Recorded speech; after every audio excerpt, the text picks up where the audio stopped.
Hallelujah, praise the Lord. आप सबको जय मसीह की। मैं परमेश्वर का धन्यवाद देता हूं एक बार फिर से कि परमेश्वर ने मौका दिया है कि उसके जीवित वचन के ऊपर हम मनन करें। हालेलुया।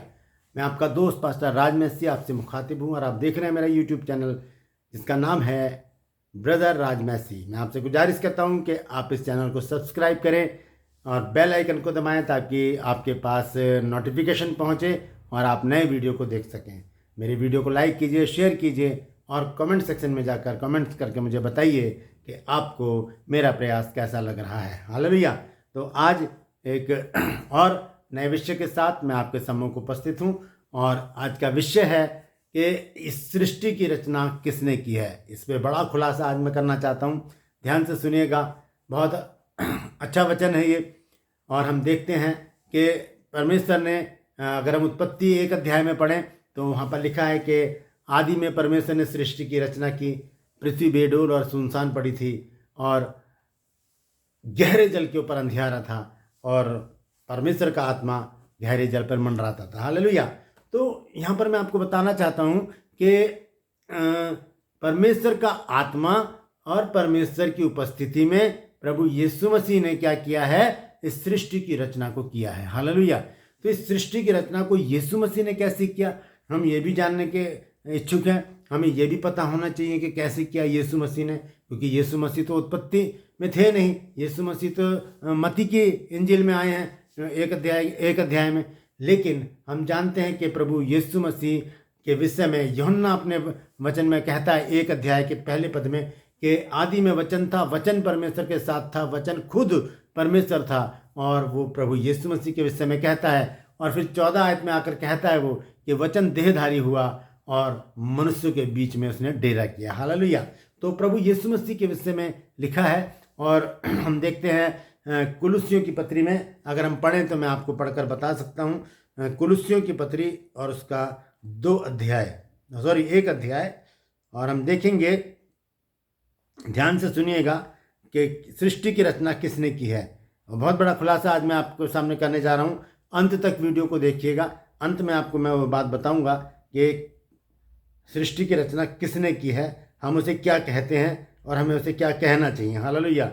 मैं पढ़ रहा हूँ यहाँ पर कुलुस्सियों 1 अध्याय के 15 पद से लिखा है कि वह तो अदृश्य परमेश्वर का प्रतिरूप और सारी सृष्टि में पहलौठा है, क्योंकि उसी में सारी वस्तुओं की सृष्टि हुई, स्वर्ग की हो अथवा पृथ्वी की, देखी हो या अनदेखी। क्या सिंहासन, क्या प्रधानता, प्रभुता है, क्या प्रधानता है, क्या अधिकार, सारी वस्तुएं उसी के द्वारा, उसी के लिए सृजी गई हैं। हालेलुया। सब कुछ प्रभु यीशु मसीह के द्वारा, उसी के लिए, उसी के द्वारा सृजी गई हैं। और आगे लिखे हैं, देखते हैं 17 आयत में, और वही सब वस्तुओं का प्रथम है और सब वस्तुएं उसी में स्थिर हैं। हालेलुया। और 18 आयत में लिखा है, और वही देह अर्थात कलीसिया का सिर, वही आदि है और मरे हुओं में से जी उठने वालों में पहलौठा, कि सब बातों में वही प्रधान ठहरे, क्योंकि पिता की प्रसन्नता इसी से है कि उसमें सारी परिपूर्णता वास करे। हालेलुया। तो प्रभु यीशु मसीह के द्वारा इस सृष्टि की रचना हुई और इसको यूहन्ना बहुत ही स्पष्ट रीति से बताता है अपने 1 अध्याय में। अगर हम यूहन्ना 1 अध्याय पढ़ें तो वहाँ पर हम देखेंगे, वहाँ पर लिखा है हालेलुया, 9 आयत को मैं पढ़ूंगा। सच्ची ज्योति जो हर एक मनुष्य को प्रकाशित करती है जगत में आने वाली थी। वह जगत में था और जगत उसके द्वारा उत्पन्न हुआ और जगत ने उसे ना पहचाना। ये सारा संसार, ये सारा जगत उसके द्वारा उत्पन्न हुआ। हालेलुया। अब मैं आपको बताना चाहता हूँ कि जब हम प्रार्थना करते हैं, तब हम किस रीति से प्रार्थना करते हैं और कैसे हम परमेश्वर को पुकारते हैं। आज मैं इस बात के ऊपर आपसे बातचीत करना चाहता हूँ।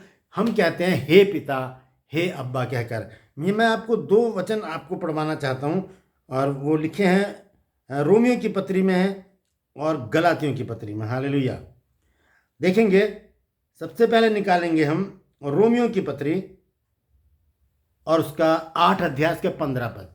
यह इस प्रकार से लिखा है, क्योंकि तुमको दासत्व की आत्मा नहीं मिली कि फिर भयभीत हो, परंतु लेपालकपन की आत्मा मिली है, जिससे हम हे अब्बा, हे पिता कहकर पुकारते हैं। और फिर गलातियों 4 अध्याय का 6 पद, यहाँ लिखा है, और तुम जो पुत्र हो, इसलिए परमेश्वर ने अपने पुत्र के आत्मा को जो हे अब्बा, हे पिता कहकर पुकारता है, तुम्हारे हृदय में डाला है। हालेलुया।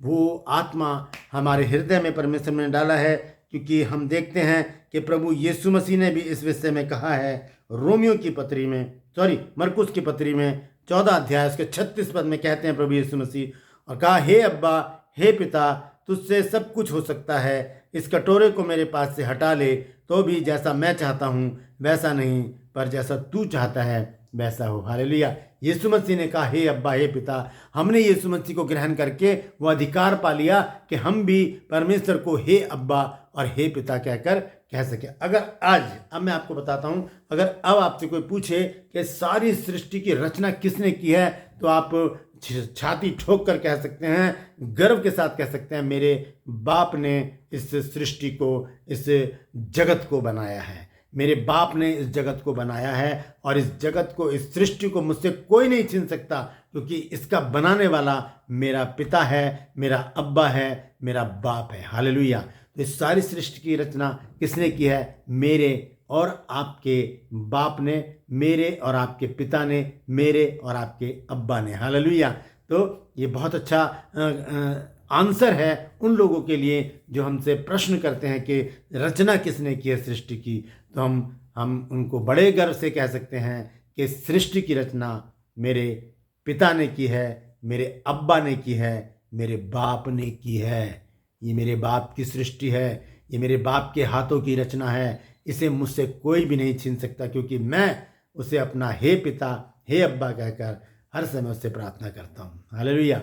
परमेश्वर इन वचनों के द्वारा आप सबको आशीषित करे। मैं एक बार फिर से गुजारिश करूँगा, इस वीडियो को शेयर कीजिए, ताकि और लोगों को भी ये आंसर देना आ जाए कि ये सृष्टि मेरे बाप ने बनाई है। हालेलुया। परमेश्वर आप सबको आशीषित करे। परमेश्वर हर पल हर क्षण आपके साथ रहे। परमेश्वर आपकी अगुवाई करे और अपने आगमन के लिए आपको तैयार करे। हालेलुया।